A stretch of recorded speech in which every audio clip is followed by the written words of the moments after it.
Hi ganda! Another day, another mini vlog! Napakasarap naman talaga ng ngiti ng aking Bebo Love. Kagigising nga lang namin ni Bebo niyan mga mima. So ayan, masyado siyang masaya. So naisip ko mag-video muna. Tingnan niyo naman ang smile sa skupaw. Napakasarap. Actually mga mima, ganyan talaga si Bebo sa umaga. Basta pag nagising siya, nasa tabi niya lang ako. Pero pag wala ako sa tabi niya, magmumuryot yan. Ganyan siya kagandang gising kapag ako nakikita niya. Jiva.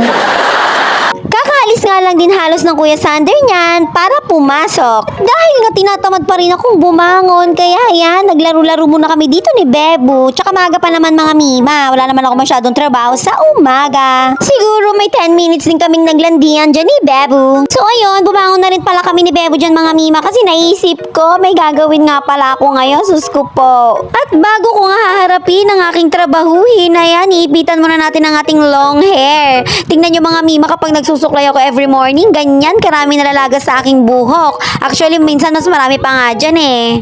Ngayon ko pa nga lang susuklayin yung buhok ko mga mima kapag kasi nakakaligo ako sa gabi, hindi ko na siya nasusuklay hanggang mantuyo na lang siya, tapos hanggang kinabukasan na ganun. Tapos kinabukasan doon ko na lang siya susuklayin. At ayan nga, sa umaga talaga mga mima, kailangan ko mag-ipit ng buhok kasi talagang marami akong ginagawa. And then ayan, nakikita nyo ba yun sa aking Kelly?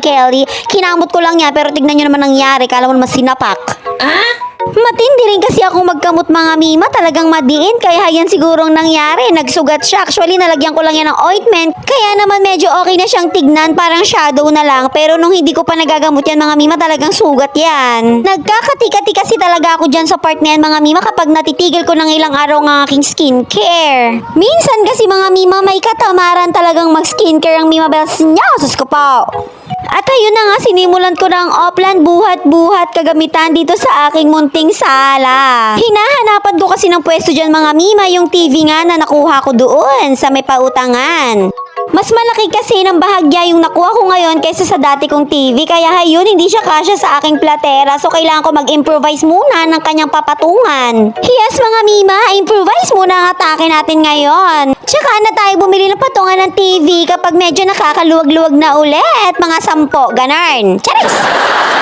Pinagtabi ko na nga itong dalawang Durabox ko mga Mima Bells kasi nga kailangan ko maglagay ng space doon sa tabi ng aking platera para naman doon ko rin itatabi ang bagong TV.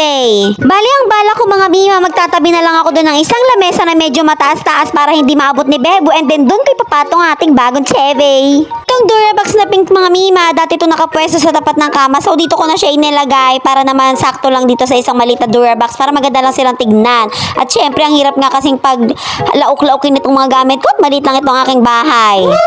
At ayan nga, habang ako'y naglilinis, nagkakape na rin ako mga Mima, o diba, multitasking. Wala kasi sa plano ko to mga Mima yung ayusin tong mga gamit-gamit dito, kaso nga lang inisip ko ay di-deliver na bukas ang aking TV, tas wala pa siyang pwesto, di ayan, napaayos na lang ako ng de oras. Medyo kailangan ko lang din talagang magmadali dito mga Mima kasi nga anong oras na yan, dahil nga diba naghiga-higa pa kami ni Bebo, eh syempre kailangan ko rin magluto ng aming lunchy kasi mamaya uwi na rin si Kuya Sander galing school. Hiyang nakikita niyong bakanting space na yan mga Mima, dyan ang galing yung Durabox na pink. Ngayon, yung sugusog ko lang yung blue na yan at saka yung isang cabinet ko para nga magkaroon ng space for patungan doon sa tabi ng aking platera. At syempre mga Mima, para mabuhat natin yung mga yan, kailangan nating alisin ang lahat ng gamit dyan. Para din naman hindi masira ang ating Durabox mga Mima. Pero yan, ninalis ko lang naman yung isang drawer, and then usog-usog na lang atake natin dyan mga Mima. Usog-usog sabay buhat, ganun! At ayan na nga, nakita nyo na ang isang sumpa sa aking sala. Kung maalala nyo mga Mima, bago ako magpakusina, yan ang dati naming pintuan. Bali, hindi ko na nga lang siya fully finish mga Mima kasi nga short na yung budget natin, no? So ayan na lang ang ginawa ko, tinakpan ko na lang siya ng cabinet. O, diba? Hindi rin naman siya pansinin mga Mima, basta magaling ka lang talagang magtago. So ayun nga, pag-ausog ko na itong Durabox na blue mga Mima, pinagwawalisan ko naman yung dati niyang pinanggalingan, and then ibabalik ko na rin yung mga damit-damit na pinag-aalis ko doon sa may Durabox na blue.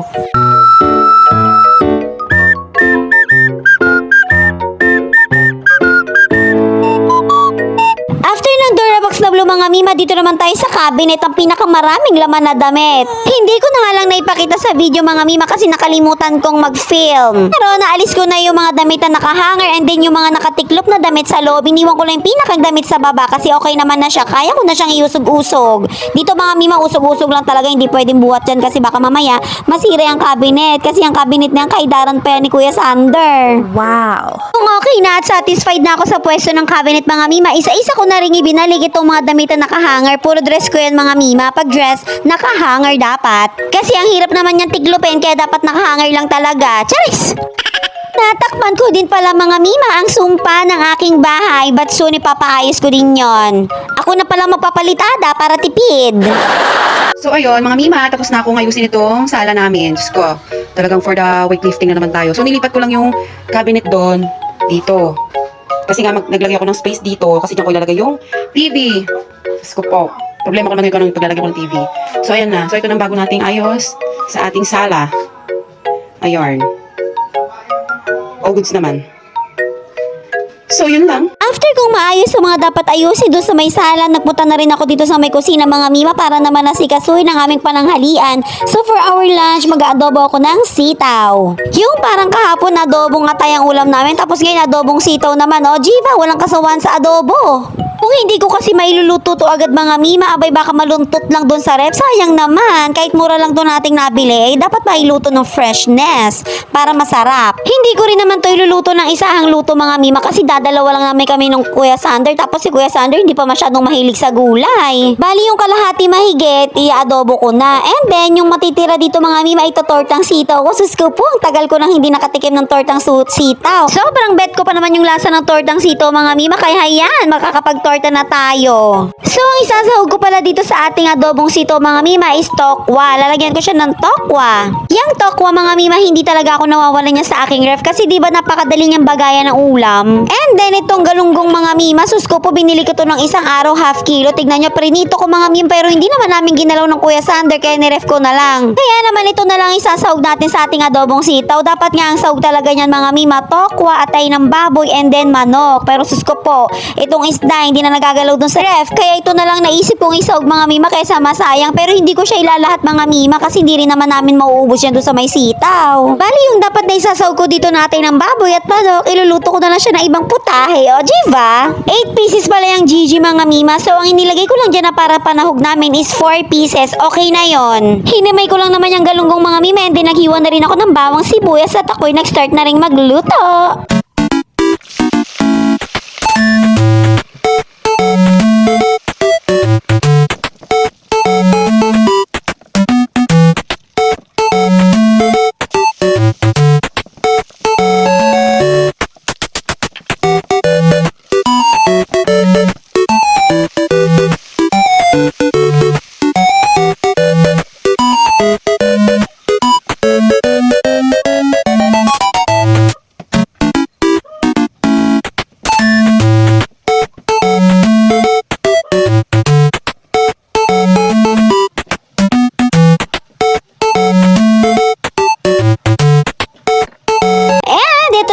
Finished product ng ating adobong sitaw with tofu at galunggong. Intay yung mga kakabsat, nag-imas! And then after lunch mga mima, pinatulog ko lang din si Bebo and then hayan, pupunta ako saglit sa bayan.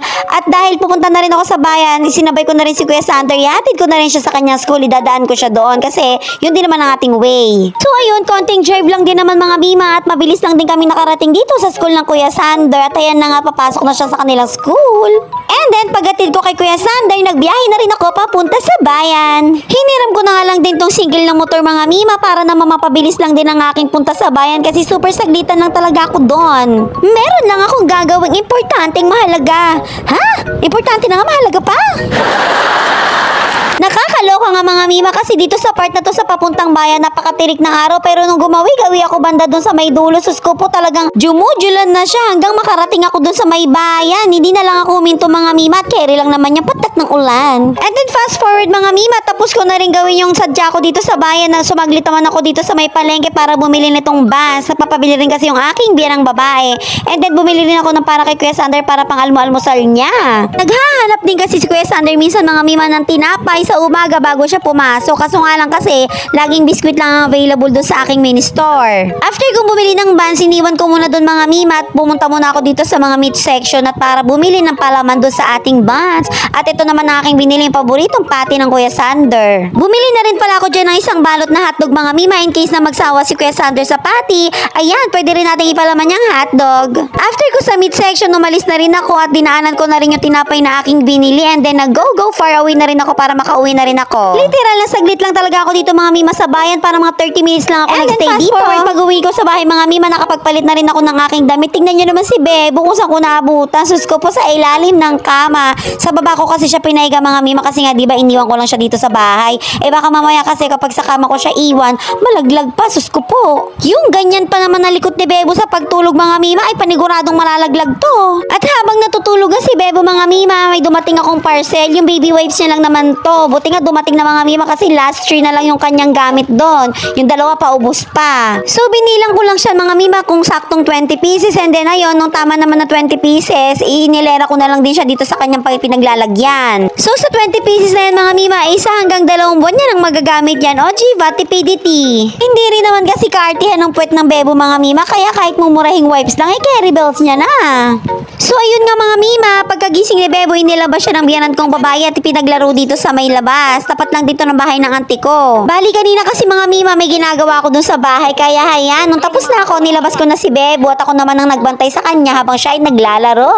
Kalaro niya nga dyan mga mima, yung mga kuya niya. Yes, yung 2 bata na yan, kuya niya yan, mas bata si Bebo dyan. Yung mama nila yung naka-white, pinsan ko naman yan. Pinaglalaro ko lang din si Bebo dyan mga mima hanggang siya ay pagpawisan kasi nga maya-maya lang din kami ay maliligo na. Kahit ako kailangan ko na rin maligo at pawisan din talaga ako. Naglinis kasi ako sa loob ng bahay mga mima. Medyo nagpapahinga lang din talaga ako dyan kaya hayan, binabantayan ko muna dito si Bebo sa labas. At maya-maya nga lang dininaya ko na rin si Bebo na umuwi. Buti na lang pumayag din siya. Sumama din siya agad-agad sa akin. Sakto naman mga mima, nung pauwi na kami, nakita niya naman ng Kuya Sander na galing sa lakwatsahan. Ayan nga't dala-dala ang motor. Ayun, nakisakay na nga rin siya. Nakisakay hanggang sa paradan.